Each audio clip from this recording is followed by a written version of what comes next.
good, moral, ethical people. There were many books or scrolls about the afterlife, and that is what the collection of this book, of those chapters in this book, is really all about. It's a collection of chapters teaching people how to prepare for the next life. That's one of its purposes. And one thing I like to say here is that the book was available for the use of everyone in the population, and people wanted the book to help them to prepare for the next life and to remind them of how they should be living in this life. So there's no real order for the chapters in the book. There's really no design. As a matter of fact, it is said that people could choose the chapters that they wanted to have in their particular book, and they could arrange them in the way they wanted to. So there was a great freedom depending on what people needed, felt they needed, or felt was important to them.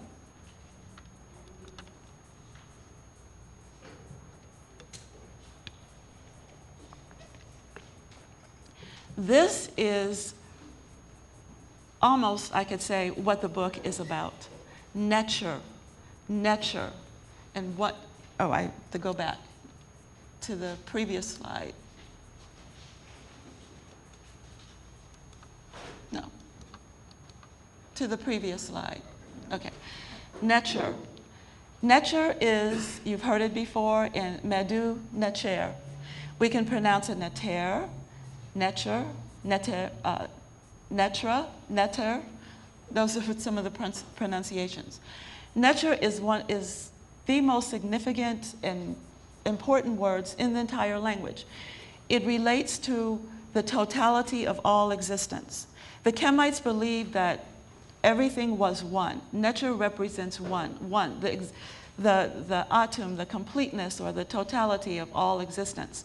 Everything that exists and everything does exist is nature.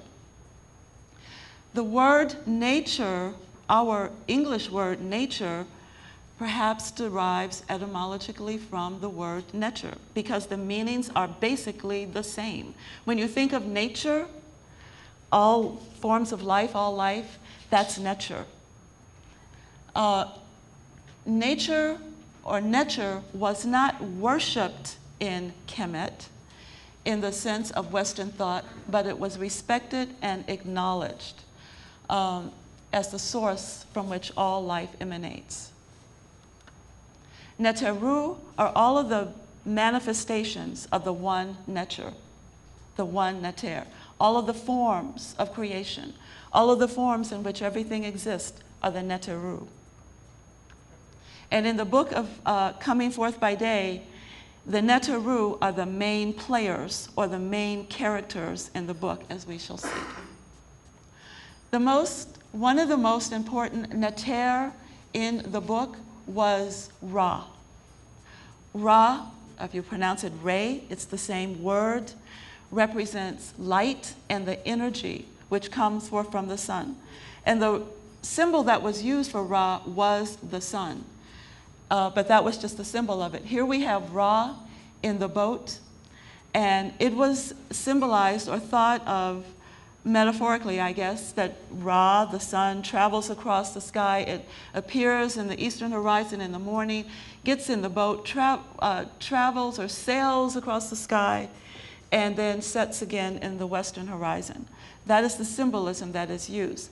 That is the life cycle of the earth, of the cycles of the earth and the sun. But Ra itself represents that energy, light, and motion from the sun. Ra plays a very important role and part in the book of Coming Forth by Day. The Neteru of creation play a very important role in the book of Coming Forth by Day. There are certain, Neter is everything that exists. That includes concepts and principles and ideas and all kinds of abstract things, not just physical and energy, but consciousness. And these are some of the Neteru from the creation story. That's not the first one on the slide. you'd have to move it over. But the first one we have here on the right, and they're all facing towards the right or towards the east, is Shu, which represents air and moisture. Tefnut, Shu, air. Tefnut is moisture, that's this one. And you can see they're all symbolized with various animals and objects in nature. Geb, which symbolizes the earth, land. Nut, which symbolizes the cosmos. Aset, this one which is missing. I wish I could slide it across, but I don't know if we're going to be able to do that because they slide across. Aset, which is not shown here, represents the female principle of womanhood, sisterhood, wife. Ra would have been the first one in this list. Asar is one of them. Asar represents renewal, rebirth, rejuvenation. So all of these are just symbols. These Neteru are symbols of abstract, if you wish, ideas or qualities or principles.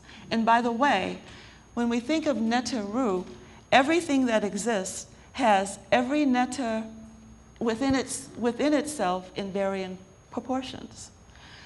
So all of us have within us Shu, Tefnut, Geb, Nut, Asar, Aset, Ra. Okay, go to the next one. The next most important Neter from the book is Ma'at. Ma'at is the Neter of balance and harmony. Harmonious balance, right doing, and as you can see, it is a female principle. She wears the feather of an ostrich on top of her head.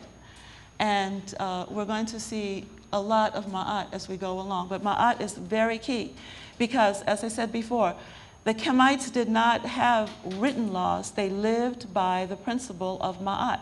That is, when you were born, from the time you were born, you were taught how to speak the truth, how to do right, act right, how to share, how to be giving, how to love, how to be respectful, how to create harmony and balance, how to protect how to protect other human beings, how to protect nature, how to respect nature, how to keep everything in balance so that, or to work towards helping everything to grow and develop in a healthy way. And health is a state of balance. So it is man's responsibility then to be Ma'at, to promote the healthy growth and development of all life. That's what Ma'at is, in a few words. Here's a scene from the Parrot Heru, and you can see there is Ma'at. We have two Ma'at.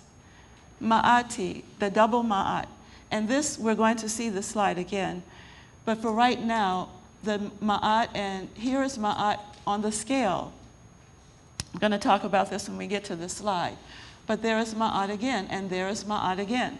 So you can see that the book of Coming Forth by Day, the Parrot Heru, is really about the Neteru. You have to know the Neteru. One of the things that you need to know in order to begin to understand this book is to begin to understand Neter and the Neteru. And once you know a little bit about that, then reading the book won't seem so mysterious. It is knowing the main characters or players in the book is the most important thing for you as a beginner reading this book.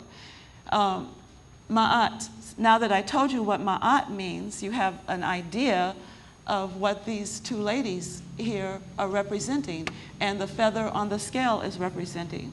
For those of you who know a little bit about this book, this is actually a scene where they give the declarations of Ma'at. Parrot Heru, this is the name of the book. This line occurs throughout the book in many chapters. I guess that's why we call it the Parrot Heru. And it occurs in the title of many of the chapters. So